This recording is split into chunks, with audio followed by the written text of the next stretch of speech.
Uttar Pradesh police एक तरफ तो स्लोगन लगाती है, बोर्ड पर बोर्ड लगाती है कि यूपी पुलिस महिलाओं के लिए 24 घंटे सहायता के लिए तैयार है, लेकिन लगता है कि कानपुर पुलिस तक ये संदेश पहुंच नहीं पाया। तभी तो यहां के दरोगा एक लड़की को उसकी शिकायत करने के लिए रात को 3 बजे व्हाट्सएप चैट पर अकेले घर पर बुलाता है। उसको मैसेज भेजता है, मैं घर पर अकेला हूं, एक कप चाय पी लो आकर, मैं तुम्हें खा थोड़ी जाऊंगा। अब जब ये चैट सामने आई तो दरोगा जी उल्टा लड़की की मां को फोन करके धमका रहे हैं, तेरी लड़की गलत है, मैं उसकी जिंदगी बर्बाद कर दूंगा। ये आरोप लड़की के पक्ष की तरफ से लगाए गए हैं। हालांकि पुलिस कमिश्नर ने दरोगा जी पर जांच शुरू करके कार्रवाई के आदेश दिए हैं। दरअसल कानपुर के रतनलाल नगर में 2 दिन पहले शादी समारोह में वेटर का काम करने वाले एक शख्स के साथ मोहल्ले के कुछ लोगों ने मारपीट की और उसे रास्ते से उठा ले गए। इस मामले की शिकायत युवक की भांजी ने रतनलाल नगर चौकी के इंचार्ज शुभम सिंह को फोन करके दी। दरोगा जी ने कहा कि मैं कैसे पहुंचाऊं तुम्हारे मामा को जो गायब हो गए हैं। तो लड़की ने उन्हें व्हाट्सएप पर फोटो भेज दी, लेकिन लगता है कि रात में दरोगा जी को अकेलापन अच्छा नहीं लग रहा था। रात 3 बजे उन्होंने लड़की को व्हाट्सएप पर मैसेज भेजा कि मैं घर पर अकेला हूँ, तुम मेरे घर पर आ जाओ। लड़की ने कहा कि मेरे घर में सब लोग सो गए हैं, ये ठीक नहीं है। तो उन्होंने कहा कि एक कप चाय पी लेना। लड़की ने कहा कि अच्छी बात नहीं है, मैं नहीं आ सकती। तो दरोगा जी जोश में आकर यहाँ तक कह गए, अरे मैं तुमको खा थोड़ी जाऊंगा। इसके आगे दरोगा जी लिखते हैं, तुम आ जाओ, मेरे मोहल्ले में सब लोग सो गए हैं, अब तो नींद भी नहीं आ रही, तुम यहीं आ जाओ कमरे पर, आओ बात करते हैं, मेरे यहाँ कोई नहीं है, बस तुमसे बातें करने का मन है। लड़की ने जब कहा कि आप कैसी बातें कर रहे हैं, तो दरोगा जी ये भी सफाई देने लगे कि तुम कुछ गलत मत सोचो, तुम्हारे दरोगा जी रात को 3 बजे लड़की को घर में अकेले बुला रहे हैं, कुछ गलत मत सोचो।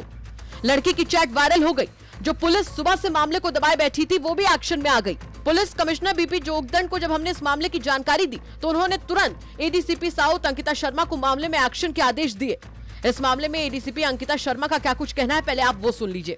थाना गोविंद नगर क्षेत्र के एक सब इंस्पेक्टर का एक चैट सोशल मीडिया के माध्यम से प्राप्त हुआ है, जिसमें उनके द्वारा एक महिला से अभद्रता से बात की जा रही है।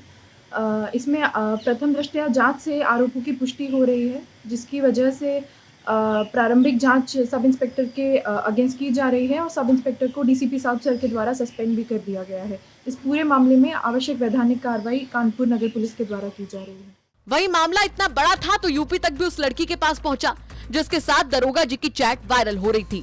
लड़की ने पूरी बात विस्तार से जब बताई, उसे सुनकर हमारे भी होश फाख्ता हो गए। सुनिए आप भी। सर मेरे मामा जी वेटर्स हैं, वेटर का काम करते हैं। सर वो रात को आ रहे थे और कुछ दिन पहले भी उन पे हमला हुआ था, मारा था, उन्हें पीटा था। उसके बाद अभी इस बार फिर तब भी पुलिस ने कोई कार्रवाई नहीं करी थी, क्योंकि यहाँ की पुलिस खुद पैसा खाती है और यहाँ का कहने वाले जितने भी हैं जो बेचते हैं वो लोग यही बोलते हैं, गांजा बेचते हैं सर।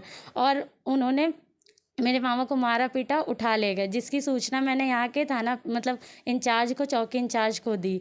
जब मैंने वहाँ पे, शुभम सिंह नाम है, जब मैंने उनको जब फ़ोन किया तो वो पहले तो फ़ोन नहीं उठाया। जब मैंने फ़ोन किया उनको बहुत ज़्यादा, तब वो आए यहाँ पे देखा तो सर यहाँ पे सब लोग बता रहे थे कि उन्हें मार के लेके गए हैं, क्योंकि अधमरी हालत में यहाँ से लेके गए। तो चैट की शुरुआत कैसे हुई, कैसे आपको बुलाया? मैंने अपने मामा की फ़ोटो उनके नंबर पर भेजी कि देखिए ऐसे दिखते हैं वो, जानने के लिए।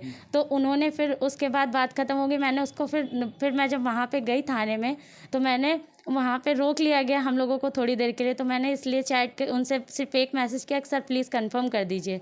उसके बाद जब मैं उनसे, फिर वो मुझे बुलाने लगे, चैट शुरू कर दी उन्होंने। कहा क्या लिखा चैट में उन्होंने कहा मेरा घर लॉलीपॉप के पास है, आ जाओ तुम यहाँ पे, कोई नहीं है मेरे घर में, अकेले आना, तुम आओ चाय पी जाओ आके। मैंने टाला, साफ साफ मेरी चैट में दिख रहा है। तो कई बजे का समय था जब वो अकेले बुला रहे थे आपको? 3 साढ़े 3 का टाइम था सर रात के, और हम लोग अपने मामा को ढूंढ रहे थे रात में हर जगह। तो अकेले आपको बुला रहे थे? हाँ जी, और हमारे साथ मेरे घर के और भी लोग थे सर, अकेले बुला रहे थे। और मैंने 1 बार टाली, 2 बार टाली सर, उन्होंने 7-8 बार मुझसे बार फोर्स किया कि आ जाओ, मुझ पर क्या यकीन नहीं है, इस तरह का, मैं यहाँ का इंचार्ज हूँ, इस तरह की बातें कर रहे थे सर।